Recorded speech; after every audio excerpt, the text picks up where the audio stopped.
I found out my neighbor changed his Wi-Fi name to 1744. Your wife is cheating on you. 1744 is my house number. At first, I thought it was just a joke or some kind of provocation. But the next day, he came over to talk to me. He said that every morning, right after I left for work, a black Nissan parked a few houses down. The driver would get out, walk around the side of my house, and go in through the back.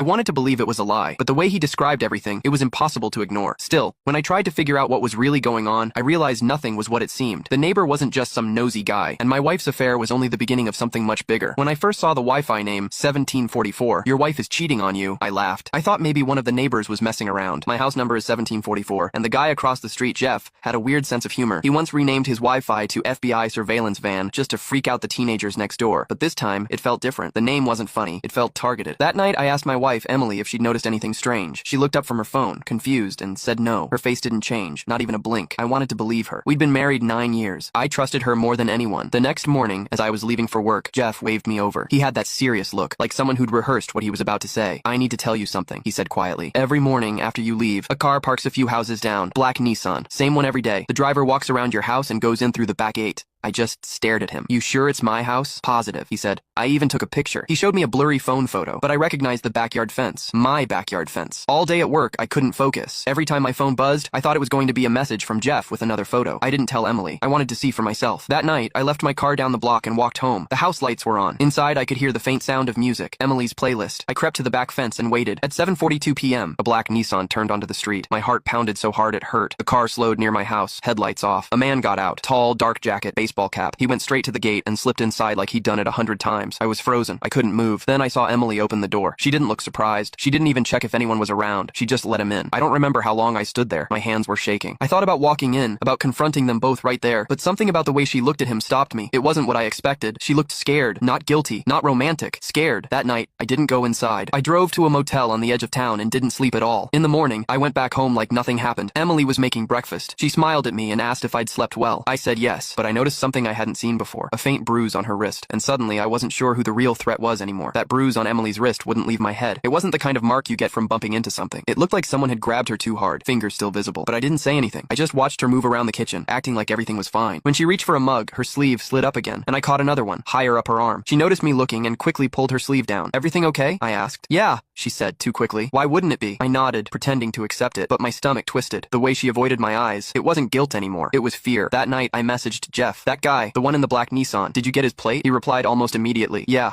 I've got a few pictures. Want me to send them? When I opened the photo, I froze. The license plate was partially visible, but the car itself was familiar. Too familiar. I'd seen it once before, parked near my office. It belonged to a man named Ryan Holt. He used to work with Emily. 2 years ago, she mentioned him a few times. He's just a co-worker, she said. Kinda intense, but harmless. Then one day,